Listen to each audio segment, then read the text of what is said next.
सलार में हीरो कौन है? आप कहेंगे देवा। लेकिन अगर मैं आपसे कहूं कि देवा ही इस पूरी कहानी का सबसे बड़ा डर है, तो आज की इस वीडियो में हम बात करेंगे सलार के उस हीरो डार्क साइड की, जो कोई साधारण नायक नहीं है, जो कोई मसीहा नहीं है, वो तो साक्षात प्रलय है। एक ऐसा किरदार जिसे हम पर्दे पर नायक की तरह देख तो रहे हैं, लेकिन उसकी रूह में जो अंधेरा है वो किसी विलेन से भी ज्यादा खौफनाक है। गौर से देखिए, देवा को फिल्म में कभी भी एक ट्रेडिशनल हीरो की तरह पेश नहीं किया गया। वो दूसरे हीरो की तरह मुस्कुराता नहीं है, वो लंबे चौड़े डायलॉग नहीं मारता, वो कोई उपदेश नहीं देता। वो बस खड़ा होता है और उसके खड़े होते ही मौत अपना काम शुरू कर देती है। उसकी ये चुप्पी उसकी अच्छाई या सादगी नहीं है, बल्कि ये उसका खुद पर किया हुआ वो कंट्रोल है जिसे उसने बरसों से पाल रखा है। वो एक ऐसा राक्षस है जिसे उसने खुद जंजीरों में जकड़ रखा है। अक्सर फिल्मों में हीरो गुस्से में मारता है या बदले की आग में जलते हुए मारता है, लेकिन देवा जब मारता है वो गुस्से में नहीं होता, उसका चेहरा शांत रहता है।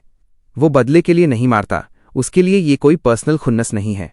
वो सिर्फ जरूरत पड़ने पर मारता है।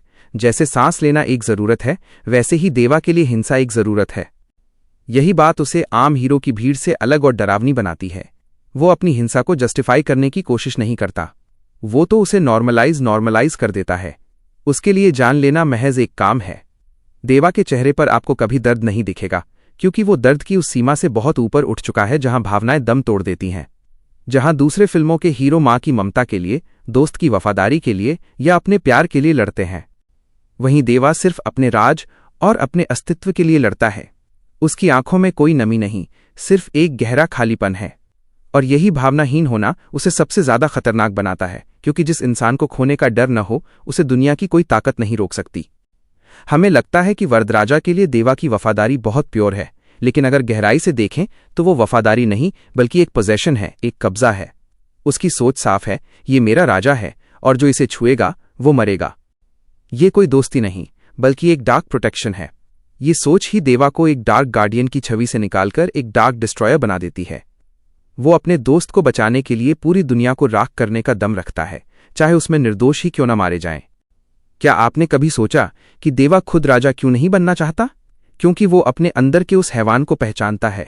वो जानता है कि अगर मैं उस सिंहासन पर बैठ गया तो खानसार में कोई भी इंसान जिंदा नहीं बचेगा। इसलिए वो जानबूझकर पर्दे के पीछे एक साधारण मजदूर बनकर रहता है। लेकिन अब वो पर्दा हट चुका है। शौर्यांग कबीले का वो खूनी सच अब सबके सामने है, और अब देवा को राजा बनने से कोई नहीं रोक सकता। पूरी फिल्म में सीजफायर का असली मतलब है देवा का खुद पर किया हुआ वो कठोर कंट्रोल। वो मां की दी हुई कसमों और अपनी खामोशी के पीछे खुद को छिपाए हुए था। लेकिन क्लाइमैक्स का वो सीन याद कीजिए, ये सिर्फ एक युद्ध विराम का अंत नहीं था, ये उस कंट्रोल का अंत था। अब पार्ट 2 में जो स्क्रीन पर आएगा वो कोई हीरो नहीं होगा, वो कोई रक्षक नहीं होगा, वो सिर्फ और सिर्फ युद्ध होगा। देवा और बाकी हीरो में बस इतना ही फर्क है कि देवा इंसाफ नहीं देता, वो सिर्फ फैसला सुनाता है, मौका नहीं देता। उसकी डिक्शनरी में माफी का शब्द नहीं है, भाषण नहीं देता, वो अपनी तलवार को बोलने देता है। वो सिर्फ अंत देता है, और यही उसकी सबसे बड़ी डार्क साइड है। वो अंत का देवता है।